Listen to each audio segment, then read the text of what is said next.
Mark Carney's claim that 85% of Canadian trade with the US is tariff-free has become the go-to talking point in Canada's trade war with Donald Trump. But here's the problem: that statistic is hiding a much more complicated and potentially devastating reality for Canadian businesses. And I said this in my remarks, but I'm going to repeat for emphasis, which is that 85% of the trade between Canada and the United States is tariff-free. That's our exports to the United States, that's U.S. exports to Canada. And we recognize that. We recognize very much the United States reaffirmation of this core element of CUSMA, or what they would call USMCA. So it's important to preserve that. It's important to reinforce that. And part of our discussions is about that. We are also very cognizant that in about 9 months from now, the first review of USMCA, CUSMA as we call it, will begin between the three parties. So there's a bigger picture there. The third thing, just from context, is we have always said that we will apply tariffs where they had the maximum impact in the United States and a minimum impact in Canada. And so we don't automatically adjust. We look at what we can do for our industry that's most effective. In some cases, that will be to remove tariffs. We have removed some tariffs over time so that, for example, the auto industry can function more effectively. And we'll look at opportunities to do so, because in the end, we're looking at having the best impact in Canada. The last point, if I may, which is what today is very much about, is we're focused on a positive agenda of building forward for our major industries, those most affected, the softwood lumber industry, clearly, steel, aluminum, other industries as well. And that agenda starts at home, being our own best customer. It goes to big investments in improving our competitiveness, upskilling, helping our workers improve their skills, and it's also diversifying trade, and that's where we're focused. Thank you. Merci. Prochaine question. S'il vous plaît. On va prendre la prochaine question. Merci. Prochaine question. En français, si vous pouviez répéter la réponse en français. C'est votre question ou c'est seulement une... Je vais la poser en français. Mathis Servet, Radio-Canada. Plusieurs premiers ministres vous ont demandé de... The Prime Minister has repeatedly emphasized that the vast majority of Canada-US trade remains unaffected, pointing to the strength of existing trade agreements. He argues that Canada applies tariffs strategically for maximum US impact with minimum Canadian harm, focusing on building domestic strength rather than automatic retaliation. But what this messaging doesn't capture is the full complexity businesses are facing on the ground. To understand what's really happening, we need to break down what this 85% actually means. This figure represents the proportion of Canada's exports to the US that have the potential to qualify for exemptions under CUSMA, not the proportion that's actually spared from Trump's tariffs. That's a crucial distinction that changes everything. US Census Bureau data reveals the stark reality. Last year, only about 38% of US imports from Canada were actually traded under CUSMA provisions. An analysis by the Yale Budget Lab assumed that maybe 50% of Canada's exports to the US are currently certified. So while officials talk about 85% potential exemption, the reality on the ground is that roughly half of Canadian exports might actually be protected. This gap between potential and reality is costing Canadian businesses dearly. Tyler Meredith, a former economic advisor to the Trudeau government and founding partner of Meredith, Bussenkool & Phillips, argues that citing the 85% figure alone fundamentally understates the costs Canadian businesses are facing as Trump escalates his tariff war. The problem lies in CUSMA certification itself. For many businesses, especially smaller ones, applying for CUSMA exemptions is a daunting and expensive process. It requires extensive documentation, compliance verification, and ongoing administrative overhead that many companies simply can't afford or don't have the expertise to navigate. Prior to Trump's tariffs, Canadian exporters could trade with the US under most favored nation status through the World Trade Organization. This allowed them to trade with very low tariffs, or none at all, without having to register for preferential treatment under CUSMA. It was simple, straightforward, and cost-effective. But Trump's tariff war has shattered this system. Now, businesses face a stark choice: either invest in the costly and complex CUSMA certification process or pay Trump's punitive tariffs. For many small and medium-sized businesses, neither option is attractive. This is where Carney's strategy becomes particularly interesting.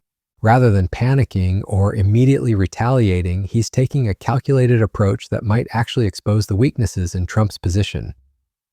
When Trump raised tariffs to 35% on August 1st, Carney expressed disappointment but didn't escalate.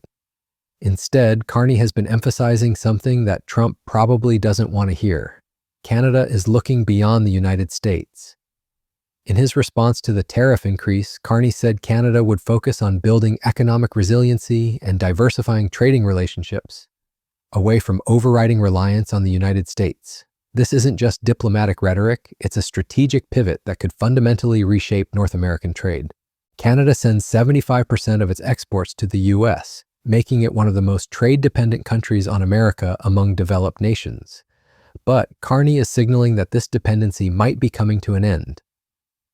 The Prime Minister has announced a series of major nation-building projects with provincial, territorial, and Indigenous partners that could catalyze over $500 billion of new investments in Canada. The message is clear: if Trump wants to make trade with the U.S. more expensive and complicated, Canada will find other options. This strategy puts Trump in a difficult position. The U.S. economy benefits enormously from Canadian trade. Canada is America's largest source of imported energy, including oil, electricity, and uranium. Canadian lumber is essential for American construction, and Canadian agricultural products feed American consumers. If Canada successfully diversifies away from the U.S. market, it's American consumers and businesses who will ultimately pay the price. Okay, so let me be very clear. I'm 100% supportive of the Prime Minister and the federal government. And when you sit around at a family dinner table, you discuss all sorts of ideas, and that's what we're going to do. But just in the last 3 months, we've seen the U.S. auto industry face $6.2 billion in tariff-related costs, with most of them projecting significantly higher costs for the year. We're looking at 37,000 manufacturing jobs that have disappeared in the U.S., and factory employment is the lowest it's been in 5 years, which is not a good thing. And you see what happens with President Trump. Someone gives them the wrong job numbers that are accurate job numbers, they get fired. Well, you know, President Trump has to realize it's costing companies billions of dollars. Procter & Gamble cost them $1 billion. You look at Mattel, you look at all the Ford Motor Company and all the auto companies. He said it would create economic growth. He said it would create jobs. I went out there at the same time and said it's going to be a disaster. Tariff on Canada is going to be a tax on Americans. So far, this is what's happened. It's hurting. The impact on American businesses is already becoming clear. The U.S. auto industry has faced $6.2 billion in tariff-related costs over just 3 months. Manufacturing jobs have dropped by 37,000, with factory employment hitting a 5-year low. Major companies like Procter & Gamble are reporting billion-dollar losses. These tariffs on Canada are effectively becoming a tax on Americans themselves. The two nations should be working together as strong allies rather than engaging in destructive trade wars that hurt workers and businesses on both sides of the border. Trump's justification for the tariff centers on the fentanyl crisis and border security. Get an extension, and Canada did not. Well, I think it's because of the feeling in the room or the energy in the room when the negotiators are talking to each other. And, so the decision was made by our team, to the president. The president decided, let's give Mexico an extension, put the 35% tariff on Canada. But remember, this is for non-USMCA compliant products. So I've talked to, your ambassador to the U.S., Ambassador Hillman. I think she's characterized Canada's position right now as one that lots of countries around the world would be envious of, because the effective tariff rate for Canada right now on all goods and services going into the U.S. is about 5%. That's not a bad place for Canada to be right now. So if I understand your answer to that question correctly, you're saying it's the energy in the room is the reason why Canada got hit and Mexico did not? Well, Canada really, number one, Canada really didn't get hit very hard. Okay? But still got hit, But and Mexico did not. Mexico did not, and it's, the negotiators, I'm assuming, are sitting in the room and saying, okay, we're making,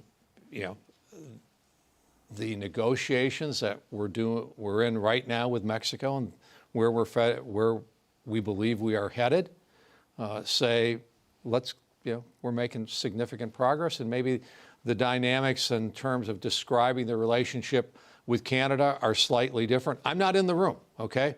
So I can't tell you specifically why Canada got hit with those tariffs and Mexico.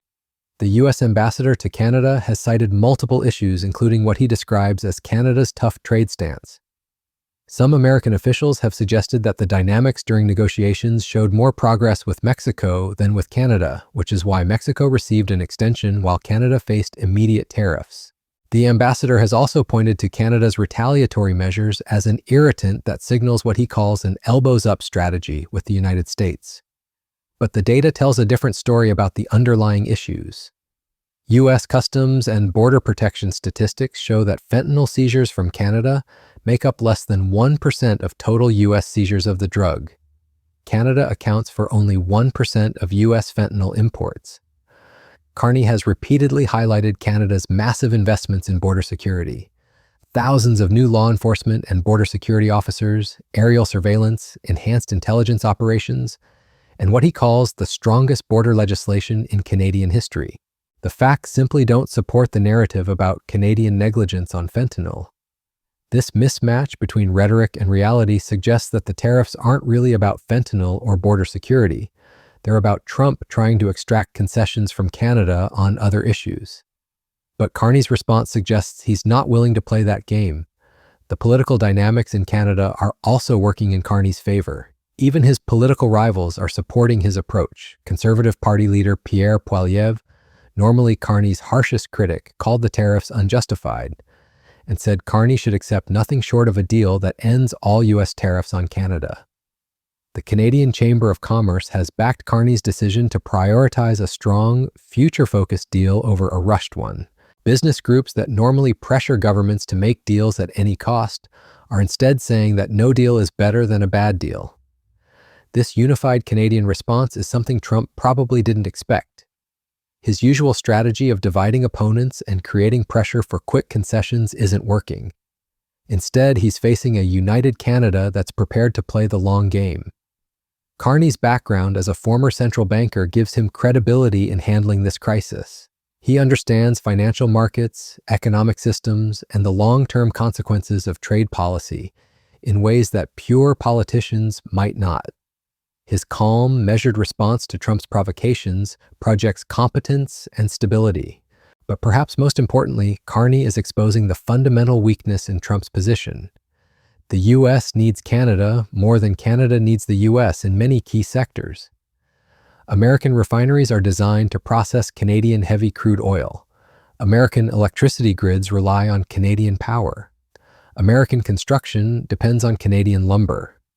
By threatening to diversify away from the U.S. market, Carney is essentially calling Trump's bluff. If Trump wants to make trade more expensive and complicated, Canada can find other customers. China, Europe, and other markets are eager for Canadian energy, resources, and agricultural products. The timing of this confrontation is also significant. Trump is dealing with trade disputes on multiple fronts with China, Europe, Mexico, and now Canada. He's imposed steep tariffs on Brazil, India, Taiwan, and other countries. This scattered approach dilutes his leverage and creates opportunities for targeted responses. Meanwhile, Canada has been building stronger relationships with other trading partners.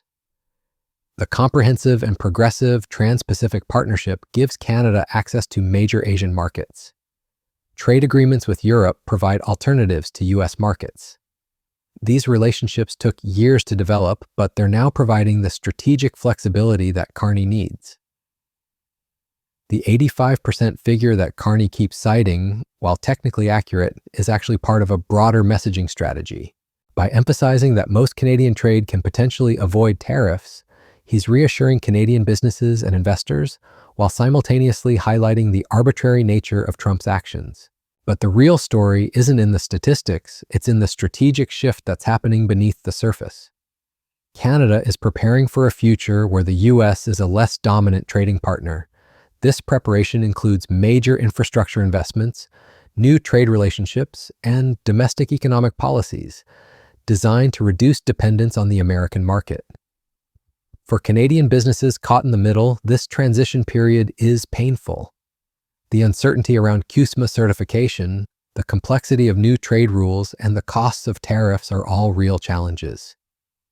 But Carney's long-term strategy offers them something that quick fixes and desperate deals cannot: genuine alternatives to the American market.